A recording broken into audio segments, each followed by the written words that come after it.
আমার বাসায় কাজ করে গেছে পিয়ন, সে এখন 400 কোটি টাকার মালিক। হেলিকপ্টার ছাড়া চলে না। হ্যাঁ, বাস্তব কথা। কী করে বানালো এই টাকা? যখনই আমি জানছি তাকে বাদ দিয়ে তার কার্ডটা সব সিজ করে সব আমার ব্যবস্থা আমি নিচ্ছি। এটা তো হয়, বা এটা তো করে আপনারা। এটা এখন ধরার পয়েন্ট এগুলি চোখে আসে, তাছাড়া তো হয় না। যখন ধরা পড়ে তখন আমরা ব্যবস্থা নেই।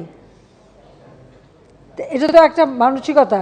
আর একটা কথা আমি বলি, এটা শুধু আমাদের দেশে বলে না, সারা বিশ্বেই যে দেশটাই অর্থনৈতিকভাবে উন্নতি হয় সেখানে কিন্তু এই ধরনের কিছু অনিয়ম কিছু লোকের হাতে চলে যায়।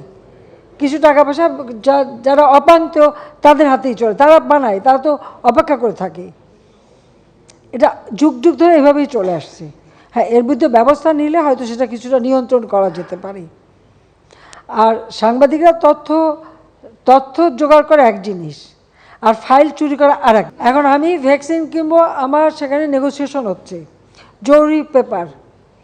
আমার অফিসার দিন রাত 24 ঘন্টা কাজ করছে, ফাইলটা রেখে কেবল একটু বাইরে গেল, অমনি আপনাদের এক স্বনামধন্য পত্রিকার এক সাংবাদিক ঢুকে সেই কাগজ চুরি করতে গেল।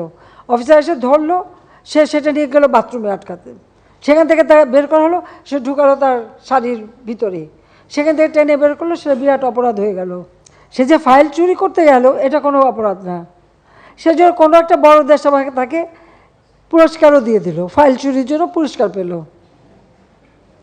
এটা কি দুর্নীতি, ডাকাতি, চুরি, কোনটা? কি ডেফিনেশন দেবেন বলেন আমাকে, কি ডেফিনেশনটা আছে? এই ঘটনা তো ঘটে, এক ঢুকে এই রুম ওই রুম, এই ঘর ওই ঘর, অফিস টফিস সব নিয়ে। এবং এটা যে নতুন একবার করছে, এর আগে আরেকবার, সেটা হচ্ছে নৌপরিবহনে ঢুকে ধরা পড়ার পরে মুচলেখা দিয়ে বেরোয় আসলো, যে আবার আরেক জায়গায়। তারপরে হিরো হয়ে গেল, হিরোইন হয়ে গেল, ঘরের মধ্যে বসে বলতেছে এই হচ্ছে ওই হচ্ছে ওই হচ্ছে। ধরা পড়লো, হিরো হয়ে গেল, অমনি এক বড় দেশ থেকে পুরস্কার পেল, এখন যে আন্তর্জাতিক খ্যাতি সম্পন্ন হয়ে গেল। যাবো কোথায়, কোথায় ও বলে আমাকে? অথচ একদম ভুয়া মিথ্যা রেকর্ড করে ছেড়ে দিচ্ছে।